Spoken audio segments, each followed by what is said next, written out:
Assalamualaikum warahmatullahi wabarakatuh. Waalaikumsalam warahmatullahi wabarakatuh. Apa kabar hari ini? Baik,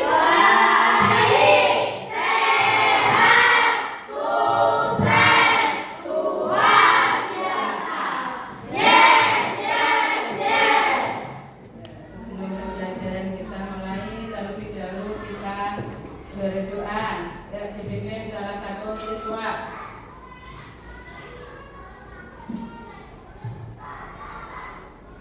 Siap gerak, mari kawan-kawan kita berdoa bersama-sama. Bismillahirrahmanirrahim.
Terima kasih. Siapa hari ini yang tidak masuk? Masuk semua, alhamdulillah. Berarti hari ini anak-anak sehat semua, bisa mengikuti pelajaran hari ini, ya. Alhamdulillah. Ya, kita terlebih dahulu menyanyi bersama-sama. Kita berdiri sejenak menyanyikan lagu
Coba sekarang anak-anak, pernahkah anak-anak mengalami kesulitan saat mencari pensil yang hilang di dalam tas yang berantakan? Pernah enggak kalian? Pernah. Atau kesulitan mencari buku pelajaran di dalam rak yang campur aduk berantakan? Pernah ya? Tidak pernah. Nah, nanti di situ akan mengalami beberapa hal, ya.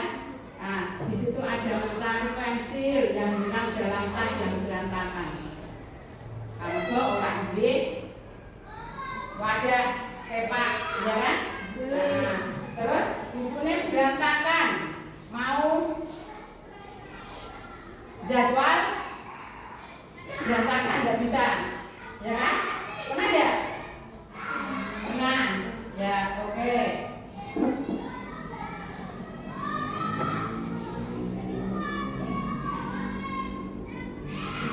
Nah, kalian sudah pernah hilang lagi, ya? Nah, sekarang sebelum pembelajaran kita mulai, kita istirahat dulu. Tepuk 1, tepuk 2, tepuk 3, tepuk 4, tepuk 5.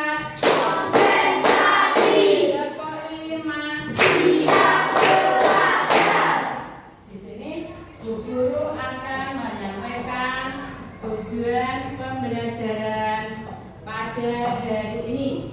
Tujuan pembelajaran hari ini adalah satu, melalui diskusi dan mengamati berbagai permasalahan murid, mampu mengidentifikasi masalah sederhana dalam aktivitas sehari-hari. Ya, murid mampu menganalisis masalah dengan cara berpikir komputasional.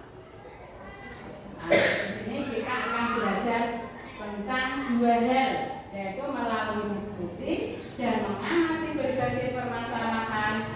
Murid mampu mengidentifikasi masalah sederhana dalam aktivitas sehari-hari. Dua, murid mampu menganalisis masalah dengan cara berpikir komputasional. Nah, coba di sini sebelum pembelajaran berlanjut ada teka-teki. Coba di sini ada. Bentuknya Perbedaan. Coba apa? kaki. Apa? Kaki. Apa lagi? Ekornya bagaimana?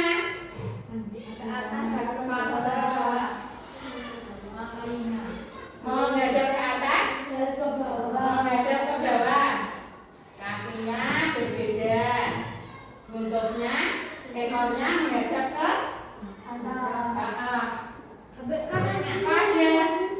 pada ekor lebah. Fungsinya untuk apa ya? Untuk menyengat.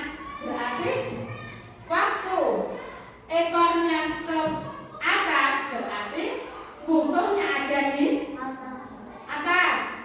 Ekornya menghadap ke bawah, berarti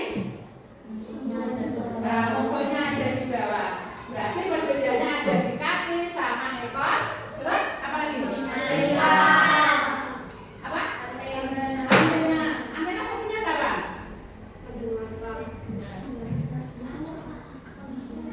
Mendeteksi. Oke? Mendeteksi. Nah, jadinya perbedaannya di antara lebah yang satu dengan lebah yang kedua ada perbedaan 3, yaitu pada apa? Kaki, ekor, telinga, antena.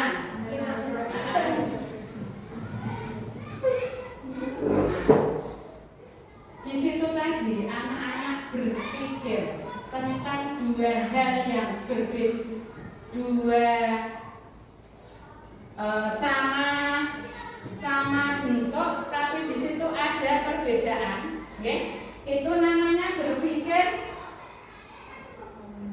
komputasional. Apa itu sih berpikir komputasional?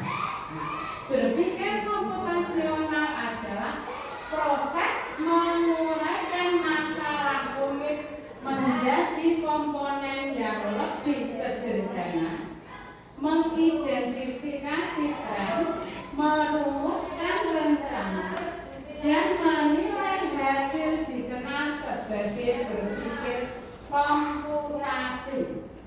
Proses berpikir untuk menyelesaikan masalah dengan menerapkan cara-cara yang digunakan oleh seseorang ilmuwan komputer. Pada berpikir komputasional, seseorang memecahkan masalah dengan pendekatan yang logis, sistematis, dan terstruktur, sehingga solusi yang dihasilkan dapat dijalankan oleh manusia atau komputer. Berpikir komputasional bukan hanya tentang menggunakan komputer, tetapi tentang mengembangkan pola pikir untuk menyusun langkah penyelesaian masalah dengan efektif dan efisien. Itu yang dimaksud berpikir komputasional. Berpikir yang bisa menguraikan masalah yang rumit menjadi beberapa komponen rumit, dipecahkan jadi beberapa masalah asal gede, jadi dipecah-pecah jadi beberapa pola, gitu ya. Itu yang namanya berpikir komputasional. Berpikir menggunakan komputer. Nah, berpikir komputasional bukan hanya tentang menggunakan komputer. Sekarang anak-anak diajak berpikir untuk komputasional, ada berpikir menggunakan komputer, tetapi tentang mengembangkan pola pikir yang menggunakan penyelesaian masalah dengan efektif dan efisien. Komputer saya itu bisa digawe pembelajaran saja, ya kan? Ya itu yang namanya berpikir komputasional. Pentingnya berpikir komputasional. Ya, coba dibaca. Mas Kenan. Pentingnya berpikir komputasional. Membantu menyelesaikan masalah dengan lebih mudah, membantu membuat keputusan yang lebih baik, mengajarkan cara berpikir kreatif dan terstruktur, membantu menghemat waktu dan efisien, membantu beradaptasi dengan teknologi, mengembangkan kreativitas dalam mencari solusi. Pentingnya berpikir komputasional, membantu menyelesaikan masalah dengan lebih mudah.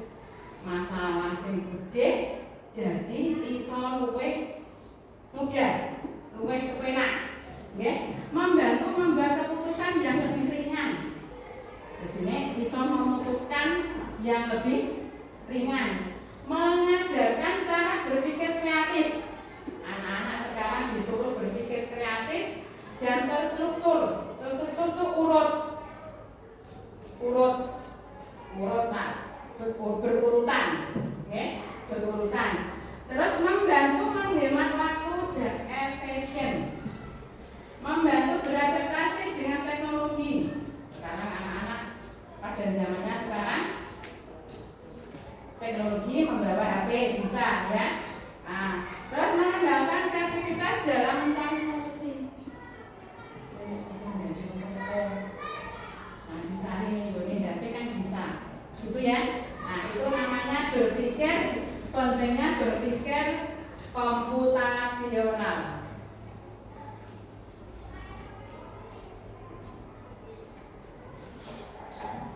Prinsip berpikir komputasional. Ya, coba. Prinsip berpikir komputasional. Coba dekomposisi atau pemecahan masalah. Coba dibaca. Ya, Mas Daman. Dekomposisi atau pemecahan masalah. Memecahkan masalah kompleks menjadi bagian-bagian yang lebih kecil dan lebih mudah dikelola atau dipahami dengan sederhana. Contoh, agenda pesta ulang tahun membutuhkan berbagai persiapan. Ya, oke, betul. Dekomposisi atau pemecahan masalah. Pemecahan masalah kompleks menjadi bagian-bagian kecil dan lebih mudah dikelola atau dipahami dengan sederhana. Contoh, agenda pesta ulang tahun membutuhkan berbagai persiapan. Betul ya? Kalau anak-anak mau pesta ulang tahun, apa kira-kira yang dibutuhkan? Butuh nggak persiapan-persiapan? Apa coba? Pertama uang, betul. Apalagi? Yang keras dong bicara. Apalagi? Apa? Kue. Dekorasi, ya betul. Uang pertama uang. Dekorasi. Kue. Daun. Kasih ulang tahun nih daunnya banyak. Terus apa lagi?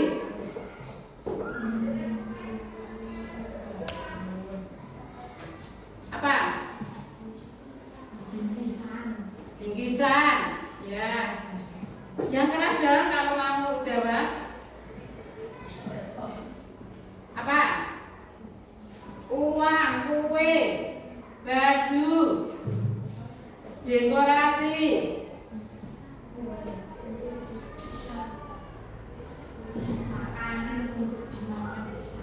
Makanan untuk dimakan semuanya, betul. Butuhkan tempat ya? Tempat. Ya. Nah, itu yang namanya permasalahan. Nah, aku ada ulang tahun. Apa sih kudu tak siapno? Nah, itu namanya permasalahan. Ya, yang kedua kelompok. Ya, Mbak Viola.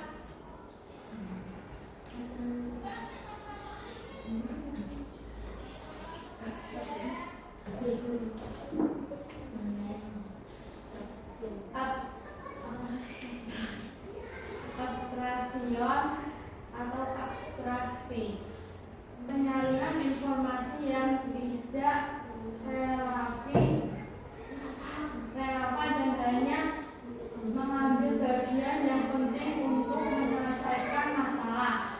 Fokus pada info penting dan menyaring detail yang sangat relevan.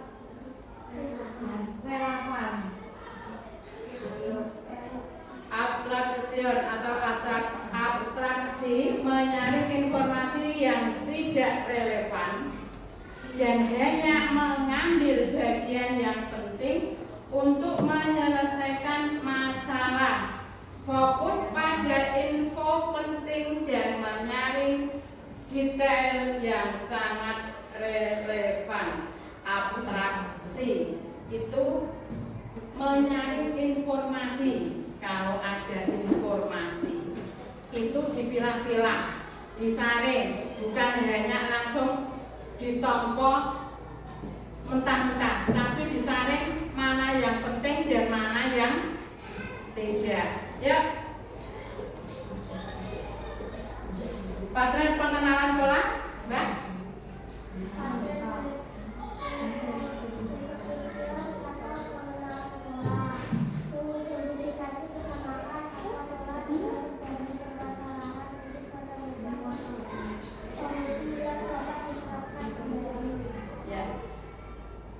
Pattern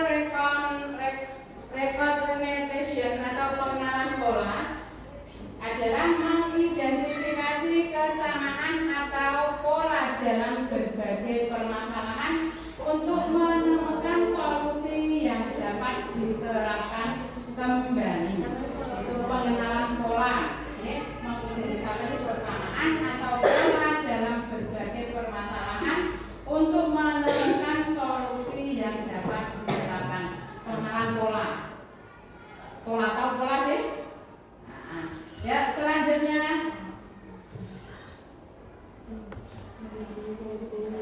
algoritma, ya, Mas Jamal.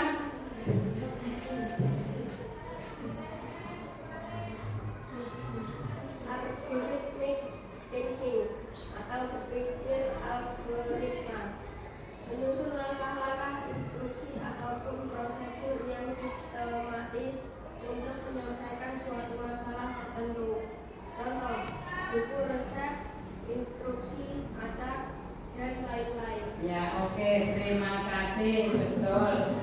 Algoritma thinking atau berpikir algoritma, menyusun langkah-langkah instruksi ataupun prosedur yang sistematis untuk menyelesaikan suatu masalah tertentu. Contoh, buku resep, instruksi, acak, dan lain-lain. Berpikir algoritma itu berpikir secara runtut, secara urut, ya. Misalnya buku resep, anak-anak mau membuat roti, membuat roti. Apa yang kita butuhkan pertama kali? Tepung, telur, margarin, gula, air. Nah, itu yang namanya berpikir algoritma, menyusun langkah-langkah. Aku nek ape gawe roti, sing tak siapno apa gawe? Nah, di situ disiapkan. Ada rotinya, ada tepungnya, ada telurnya, ada margarin, ada gula. Sing digawe ya apa? Mixernya, ya, itu semuanya harus disiapkan terlebih dahulu. Wadai, ya, itu semuanya harus disiapkan dulu. Itu yang namanya berpikir algoritma, menyusun langkah-langkah itu apa sih? Diurut, ya. Diurutkan nanti supaya menjadi hasilnya bagus, gitu ya. Ya.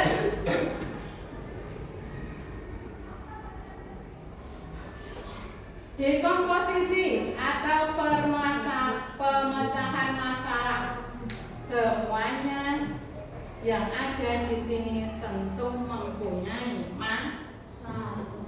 Mempunyai masalah enggak? Punya. Masalah.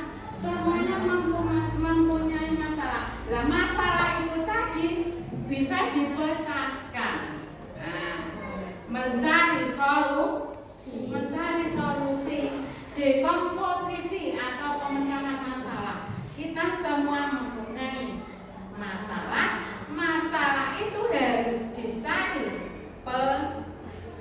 pemecahannya.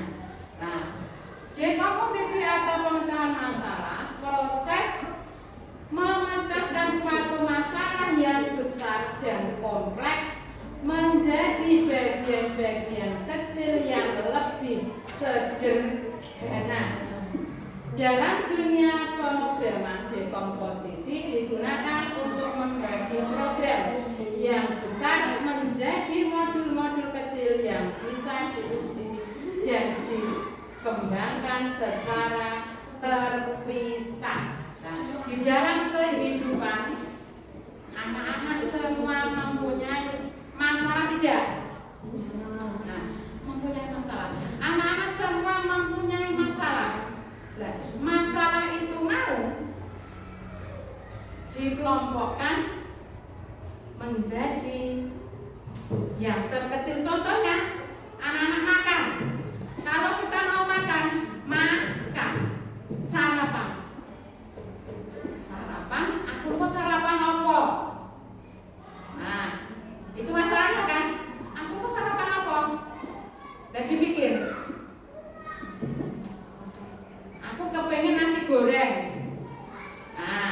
Di situ permasalahannya. Kalau sudah ketemu nasi goreng, berarti kita harus mencari nasi, mencari wajannya digawe goreng, terus bumbu, minyaknya. Itu yang namanya masalah besar tadi makan. Terus menjadi bagian-bagian yang lebih sederhana itu mau apa makan nasi goreng. Terus dicari permasalahannya tadi. Ya, di dalam pemrograman dekomposisi digunakan untuk berbagai program yang lebih besar menjadi modul-modul kecil yang bisa diuji dan dikembangkan secara terpisah. Tadi berbagai problem ya, berbagai problem dari yang kecil terus menjadi terkecil-kecil tadi ya. Masalah semua masalah. Yuk next. Dekomposisi atau pemecahan masalah. Langkah-langkah dalam dekomposisi. Identifikasi masalah utama yang ingin diselesaikan. Jadi langkah-langkahnya dalam pemecahan masalah, mengidentifikasi masalah utama yang ingin diselesaikan. Ya, pisahkan masalah menjadi beberapa bagian yang lebih kecil. Jadi masalah dipisahkan menjadi bagian-bagian yang lebih kecil. 3. Fokus pada penyelesaian setiap bagian secara bertahap. Fokus, konsentrasi. Yang keempat, gabungkan solusi dari setiap bagian untuk menyusun solusi utama. Jadi solusi yang dari tahap-tahap tadi digabungkan. 5. Letakkan evaluasi untuk memastikan setiap bagian sudah berfungsi dengan baik. Jadi ini langkah-langkah dalam dekomposisi. Ya, ciri-ciri dekomposisi yang baik. Coba dibaca Mas Kenan. 1. Masalah dapat dipecah menjadi bagian yang kecil dan terstruktur. 2. Setiap bagian bisa diselesaikan secara terpisah atau bergantung sepenuhnya pada bagian lain. 3. Gabungan dari setiap solusi bagian bisa membentuk solusi akhir yang utuh. Ya, itu ciri-ciri dekomposisi yang baik. Masalah dapat dipecah menjadi bagian kecil dan terstruktur. Jadinya masalah itu tadi bisa dipecah terus diurutkan, terstruktur itu urut. Ya, terstruktur urut. Setiap bagian bisa diselesaikan secara terpisah tanpa bergantung sepenuhnya pada bagian lain. Jadi ini setiap masalah itu dipisah-pisah. Oke, cara mau, ya apa mau, oke, dipisah-pisah. Oke, terus 3, gabungan dari setiap solusi bagian bisa membentuk solusi akhir yang utuh.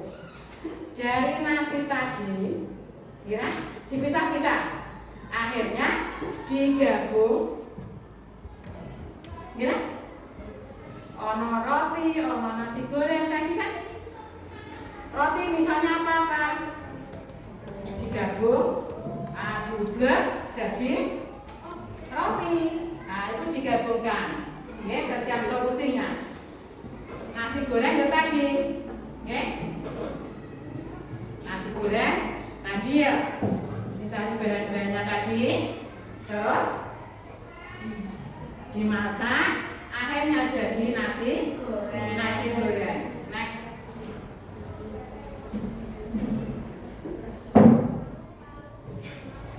Dekomposisi atau pemecahan masalah. Contoh. Ya, Mbak Aisyah dibaca. Pesta ulang tahun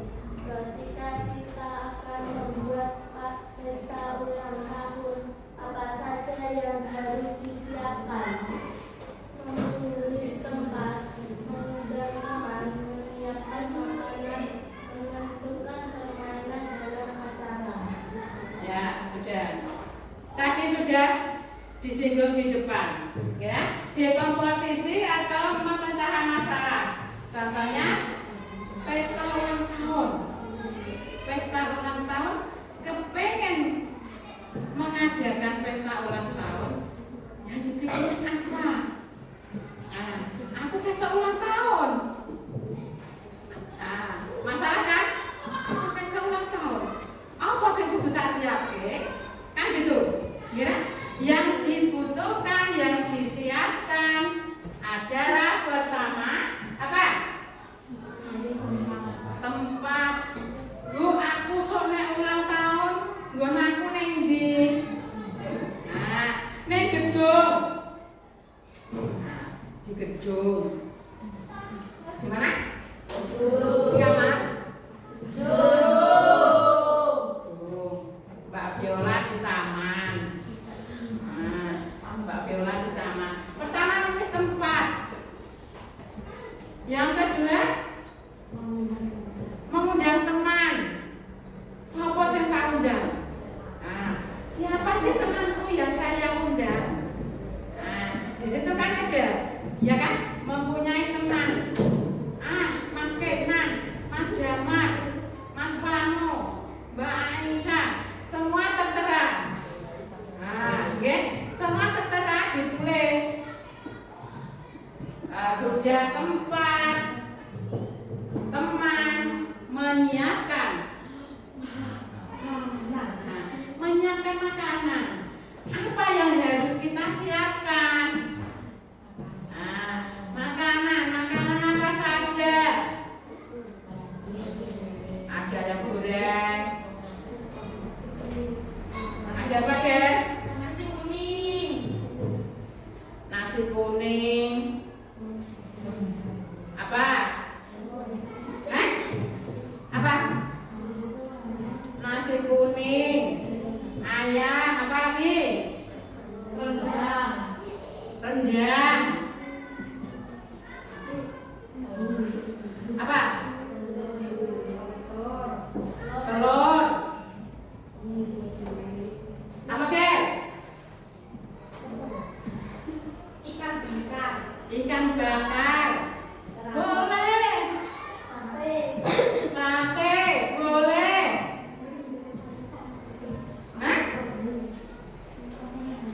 Ya, ada nasi kuning, ada rendang, ada sate, ada gudeg, boleh. Itu memilih apa?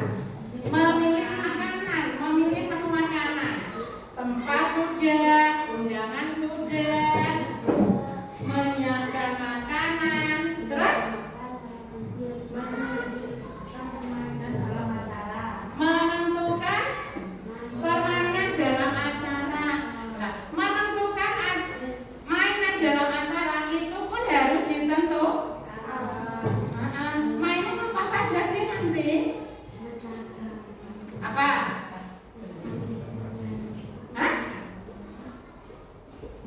Apa, Mas? Melempar bola dalam wadah. Melempar bola dalam wadah boleh. Pinter. Apa? Apa? Peta umpet boleh. Kan dalam permainan toh? Ya, permainan apa?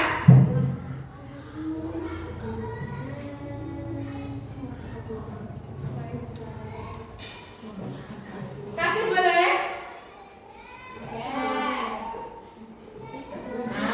Peta umpet, melempar bola dalam wadah, apa lagi? Semua itu harus disiapkan.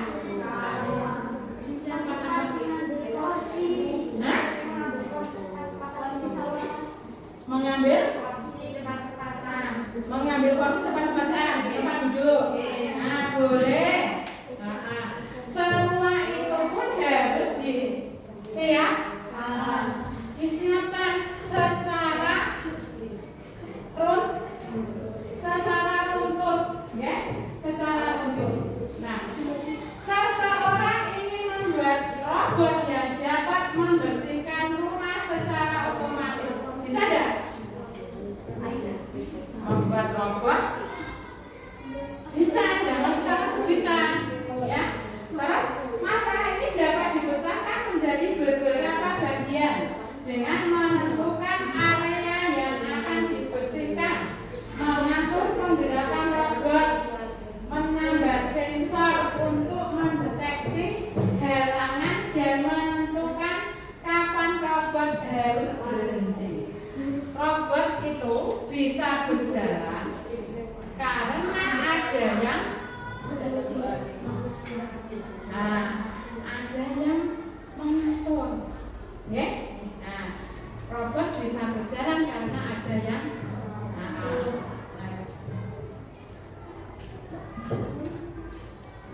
penting karena memungkinkan sistem untuk belajar dari data sebelumnya dan meningkatkan kinerja berdasarkan pola yang telah ditemukan.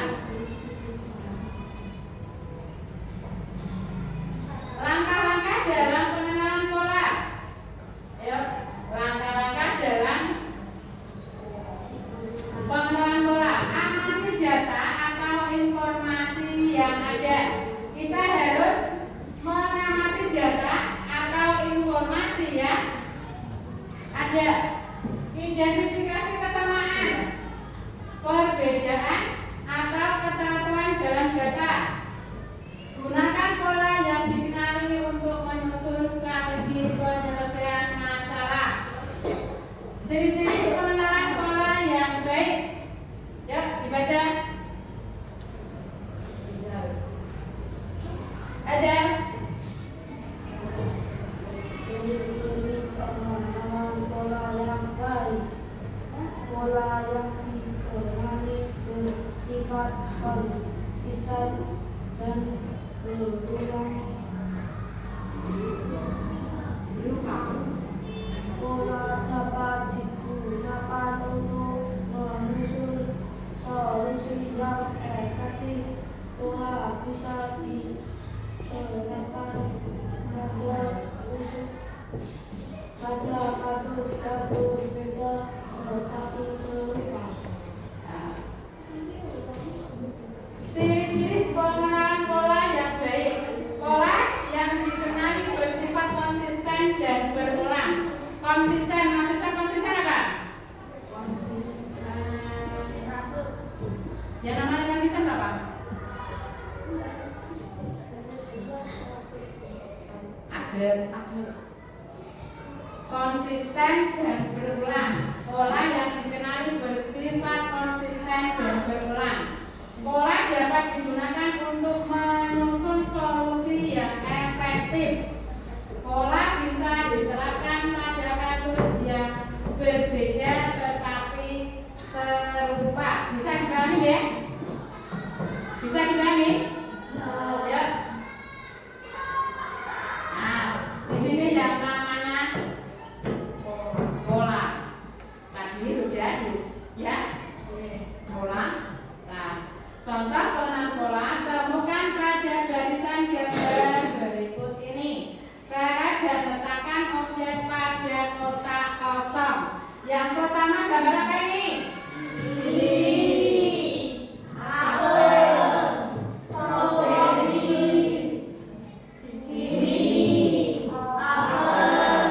Ya, di situ ada itu namanya pengenalan pola. Nah, siapa coba yang berani mengisi kotak selanjutnya yang kosong?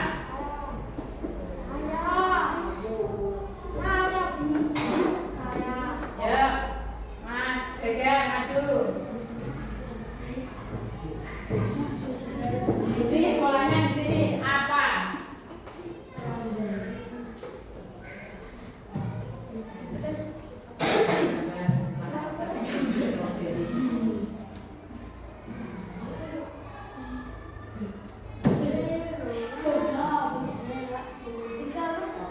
Gambar aja bisa.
Ya,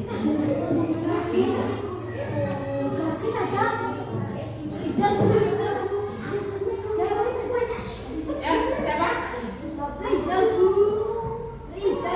Gantian dong.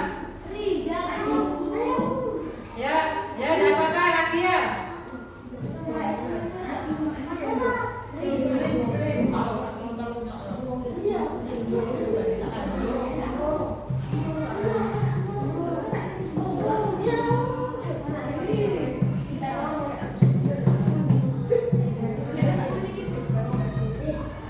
Di sini mau gambaran 1 apa 2 apa 3?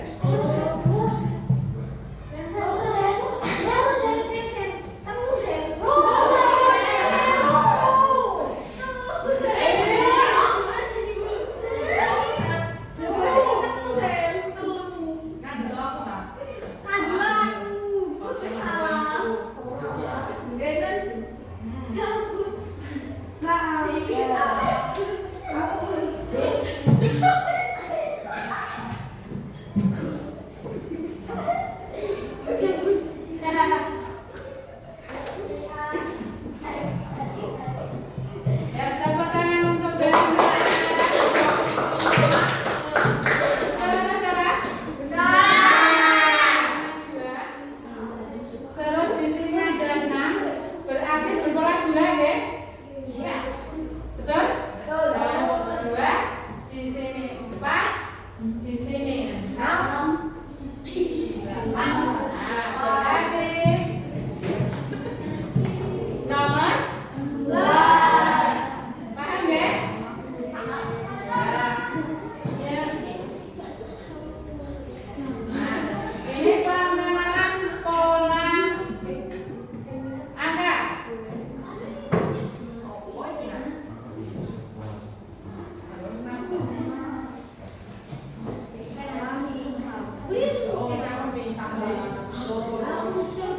Satu, 3, 5, 7 titik. Siapa yang berani maju? Ya, Mas Ano.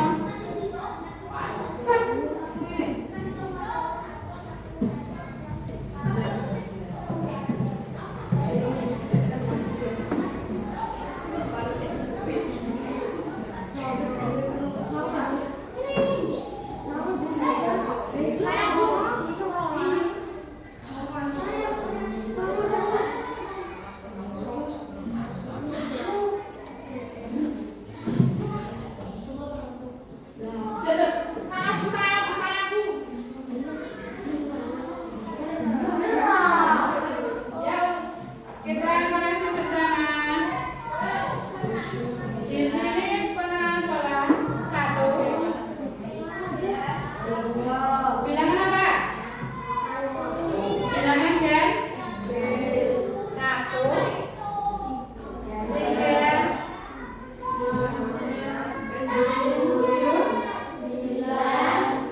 7, 9, betul?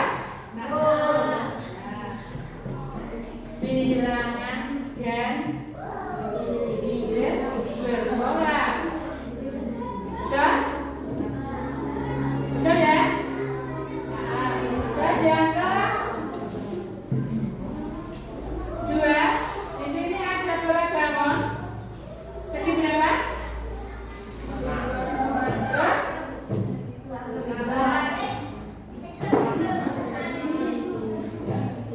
Segitiga, titik-titik, lingkaran, titik-titik, segitiga.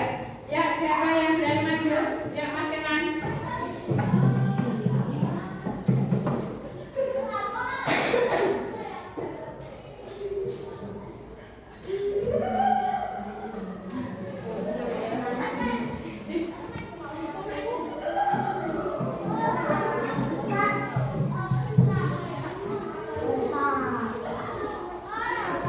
Betul atau salah? Tepuk tangan untuk Mas Kenan.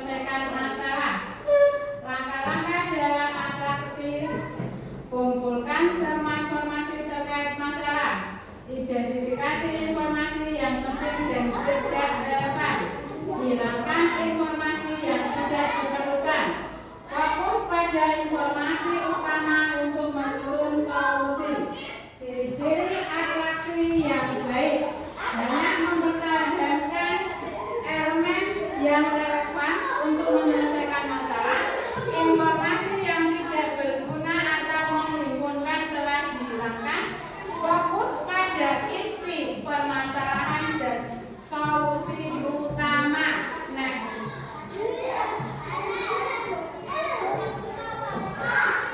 Atraksi. Contoh, apabila seseorang akan membuat kalkulator, maka elemen yang penting adalah matematika dasar, penjumlahan, pengurangan, perkalian, dan pembagian. Warna tampilan. Suara tombol dapat diabaikan dalam menyusun kode program. Contoh lain dalam aplikasi Google Map. Pernah tidak menggunakan Google Map? Fokus pada informasi penting.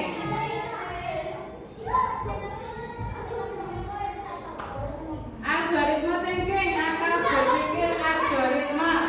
Urutan langkah-langkah logis dan sistematik yang digunakan untuk menyelesaikan masalah, terperinci dan mudah dipahami. Dalam memprogram, algoritma adalah dasar dari setiap proses karena menentukan bagaimana suatu masalah akan diselesaikan oleh sistem. Langkah-langkah menyusun algoritma. Tentukan tujuan akan dicapai. Identifikasi informasi yang dibutuhkan. Susunan urutan langkah-langkah dengan jelas. Uji algoritma dan perbaikan jika ditentukan kesalahan. Evaluasi hasil lakukan perbaikan jika diperlukan. Ciri-ciri algoritma yang baik.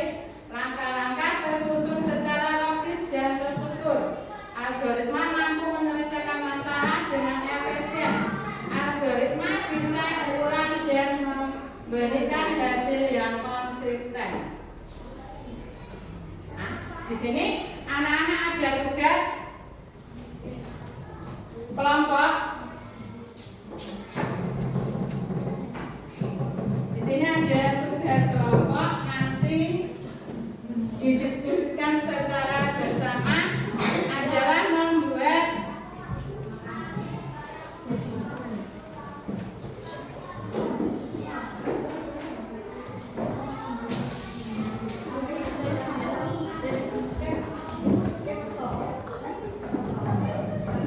bekal. Ya, di situ membuat bekal ke sekolah. Oke. Di situ dikerjakan secara berkelompok, ditulis di dalam urut-urutannya.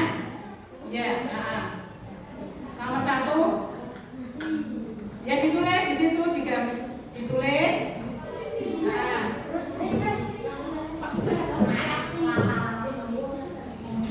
di situ ada bekal yang bisa terdapat 4 sehat 5 sempurna ya.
Ya, sudah?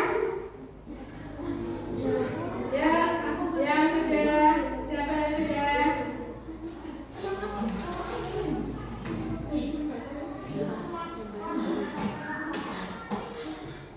Ya, sudah. Ya.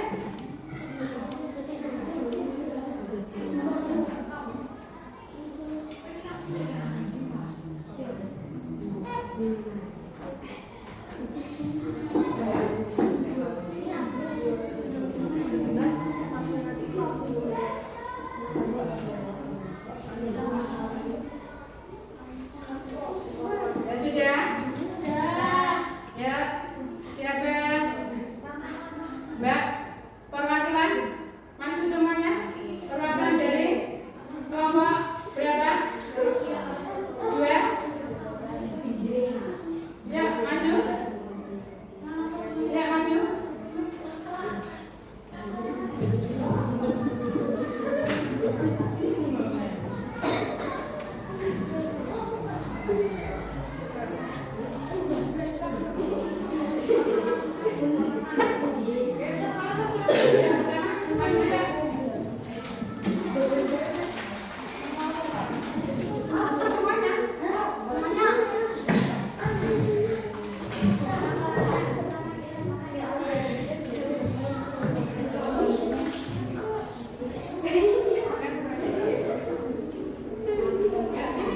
Maju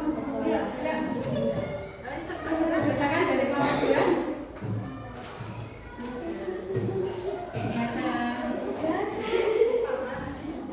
Pertama, nasi.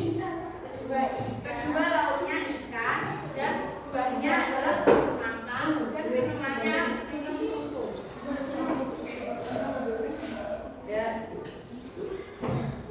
Dari kelompok kedua disampaikan bahwa bekal yang pertama adalah Nasi, nasi, ikan, dan buah semangka buah semangka, dan susu. susu. Ya, ya tepuk tangan untuk kelompok 2. Ya, kelompok selanjutnya. Ya. Ya. Ya. Jadi, ya, ya. Jadi, yang pertama tadi adalah Nasi, nasi, lauk ikan, nah, buah semangka, susu. susu. Nah, itu adalah bekal sebelum ke nah, bekal sebelum ke sekolah. Nah, pemecahan masalah tadi dalam beberapa langkah kecil itu yang dinamakan dekomposisi.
Ya, dikerjakan kerjaan.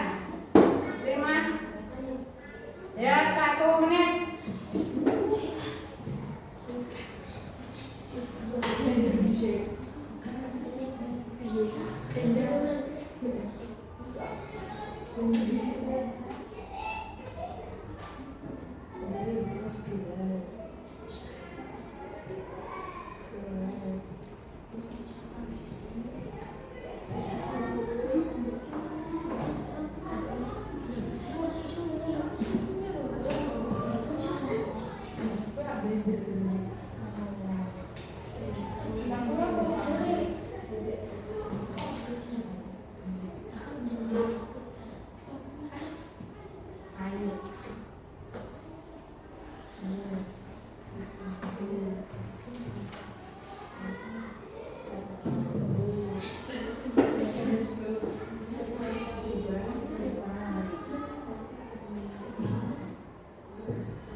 Sudah. Ya, jangan bicara sendiri.